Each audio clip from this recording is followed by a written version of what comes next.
What's going on, you guys? Before I hop into the video, I just want to remind you guys, if you haven't subscribed yet, hit the subscribe button. If you haven't liked the video yet, like the video if you like the video and turn on notifications because I'm uploading every single week. If you have a Twitch account, you should definitely come hang out with the stream. It's a good time. It's really fun. You can watch me catch all the L's in Warzone. Anyways, let's hop in the video. What's going on, everyone? My name's Eric. Welcome to Ready Set Toast. As you know, I'm a professional videographer and photographer, but today we're going to be talking about a warping effect that goes on in only background and after.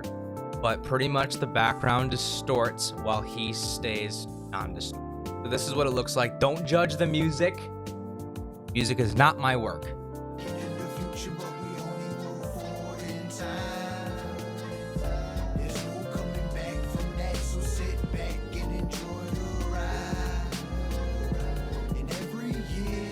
See how everything's distorted in the background, but he's completely fine.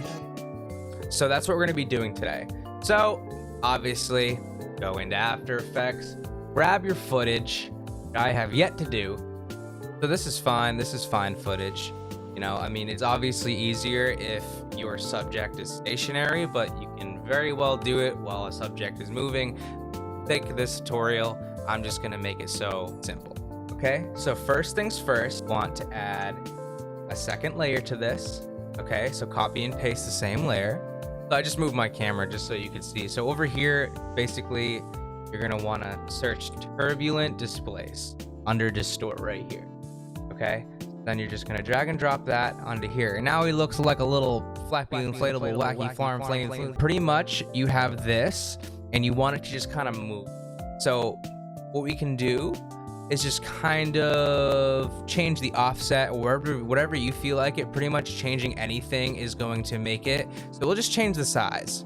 We'll just do that and we'll keyframe it. We're going to keyframe the size. Press U if you want to see your keyframes. And let's drag it to here, right?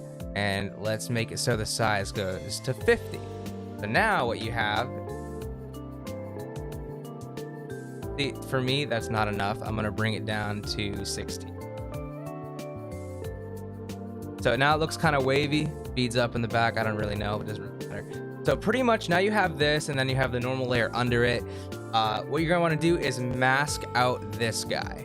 So you can either use a ellipse tool or you can be more precise and actually trace it. For the sake, I'm gonna trace it.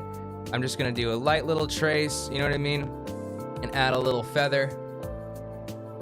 Oops, help me, you know? Nice little quick trace. Obviously you can be more precise with this, but I'm basically giving you the basics of how to do this effect. I'm not here to perfect anything right now. You know what I mean? Boom, boom, boom, boom, boom. Congrats, now you have a mask. Okay, now what you're gonna wanna do to this mask is you wanna adjust the feather so it doesn't look like absolute butthole. And then you want to invert it. Easy. Easy. Now you have a background, but he's moving. He's moving. And now what you want to do is just kind of keyframe your mask just ever so slightly. So pretty much you want to click the stopwatch on mask.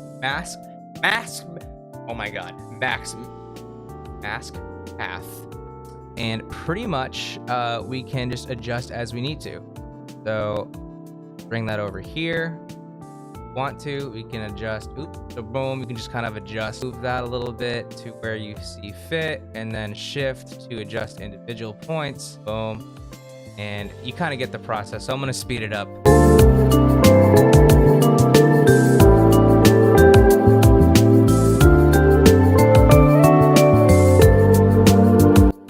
So like now you kind of see what we got going on here. Like it doesn't look perfect, like right off the bat. You can see that it's still a little bit too close here. Yeah, and it's still too close right here. So we will bring this all out. Kind of hard to tell because the layer is completely warped. So like you can't tell what's real and what's not sometimes. So like, let's see where we go now. Now, like you can see a couple things at the hat right here where it's just too close. And that's the only problem. Like, yeah, I see a couple things, but that's pretty much the entire thing. That's all you have to do. Obviously easier said than done, and if you want to be more precise, you can. Like, I see down here, like there's a little bit of an issue there. I could fix it, but I mean, you get the whole idea on how to do it. I try to be quick to the point. You can look in the video that I mean, as you can see in the video, like I obviously know what I'm doing. Like it's perfect. Almost perfect, I should say. But I mean, I tried to make this quick and simple. Thank you guys so much for watching. This is the background warp tutorial. Like I said, if you enjoyed this, subscribe, like, favorite the video, turn on notifications. It helps me out a lot. I'm really trying to grow this channel and be more active.